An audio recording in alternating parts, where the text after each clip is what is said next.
All members of a country's armed forces are entitled to prisoner of war status should they be captured. PWs are permitted to keep their personal equipment such as NBC gear, steel helmets and flak jackets, uniforms including rank badges and identity tokens, and minor items of a personal nature. As soon as practicable, a tag is initiated by the capturing unit, which includes a listing of all documents and equipment found on the PW. After being disarmed and searched, the PWs and their confiscated equipment are sent back to the unit PW collecting point in the A2 echelon area. Units are responsible for feeding, transport, and general care of PWs while they're in their custody. Where possible, PW officers, non-commissioned officers, and other ranks should be segregated from time of capture, and their silence must be enforced. This ensures that prisoners do not warn or influence others to attempt to escape, commit suicide, or not to respond to questioning. Female PWs are segregated from male prisoners and are to be treated with the respect due their gender. They will not be stripped or searched by or in the presence of males. Units will not conduct unauthorized interrogations, nor will they provide food, drink, or tobacco without authority from intelligence personnel. PWs will be evacuated from the forward battle area as speedily as possible so as to permit relevant and timely interrogation and to meet the requirements of the Geneva Conventions. A PW collecting point is established by the Brigade MP platoon, just to the rear of the forward battalions. It's located near the main supply route to permit easy access by rearward moving vehicles. The collecting point involves a segregation area, some rudimentary shelter, and possibly an interrogation area. The capturing units deliver prisoners along with any personal property, maps, papers, photos, letters, documents, etc., taken from the PWs. All seized property is listed and placed in a container bearing the prisoner's name and PW tag number. Large sums of money or other valuables will be passed on to the field cashier, and a receipt for the items will be given to the PW. The military police are responsible for the custody and administration of PWs from the time they're handed over at a brigade collecting point, during evacuation to the division PW cage, and on to the Corps holding area, and to base PW camps. Escorts and guards are normally provided from within MP resources, although units may be called upon to assist as required. PWs are to be provided with protective equipment and instructed in procedures to be followed in the event of a chemical or nuclear weapons strike. Wounded PWs will be given normal medical treatment and are evacuated through medical channels in the same manner as our own wounded. Guards and escorts for wounded PWs are provided from non-medical sources. The treatment and disposal of PWs is the concern of all branches of the staff. Close coordination is essential to ensure that the provisions of the Geneva Conventions are correctly observed, and that the control and planned evacuation of PWs is properly undertaken. The G1 staff issues instructions pertaining to the general administration and care of PWs, the methods to be employed for their custody and evacuation, and a definition of the type of work on which PWs may be employed. The G2 staff directs the priority for interrogations and the exploitation of captured documents and equipment. The G3 staff provides PW forecasts and issues instructions for the collection and classification of PWs.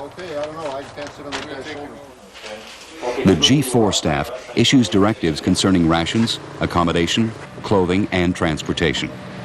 Being done quickly from in addition, the Division Provost Marshal, in consultation with the G4 and G1 staffs, is responsible to coordinate the evacuation of PWs, and through the G3, to advise units of the location and time the PW collecting points and cages will commence operations.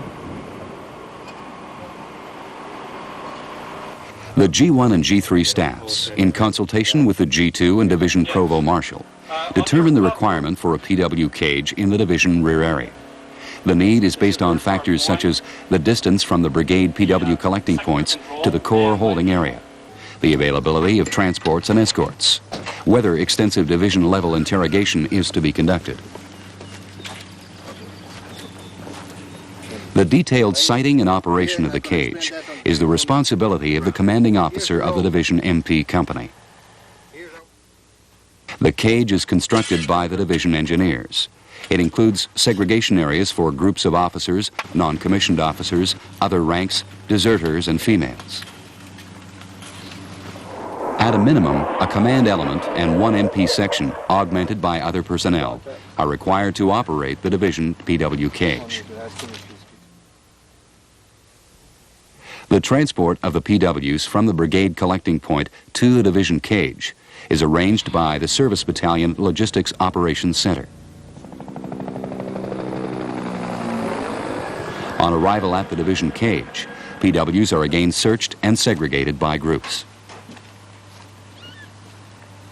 Teams from the Division Intelligence Company may conduct interrogations to extract information of immediate tactical value and to identify those PWs worthy of more intensive examination.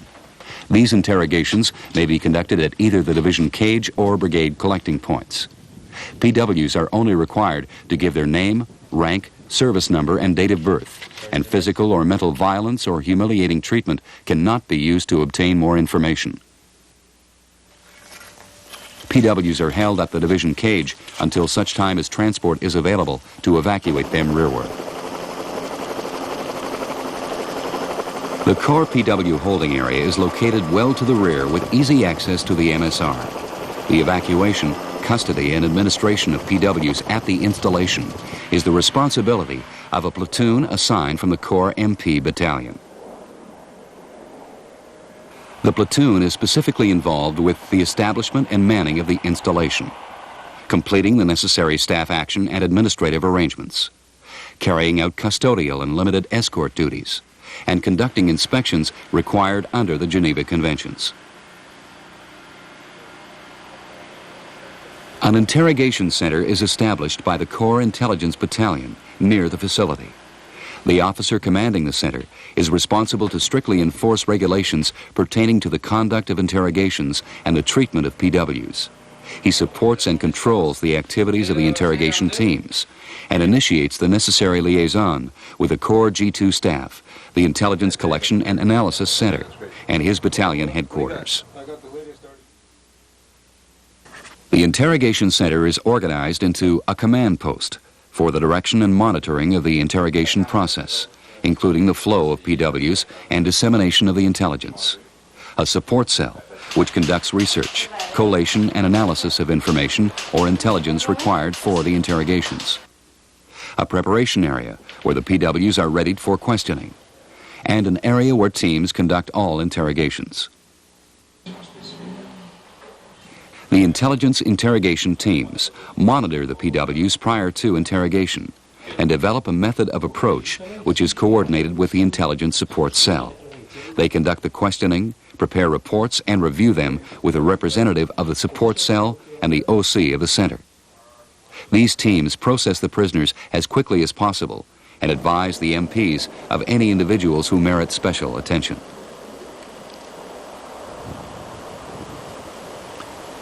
Prisoners are categorized according to their intelligence value. Category A PWs include those whose knowledge of the enemy war effort makes it necessary for them to be interrogated without delay.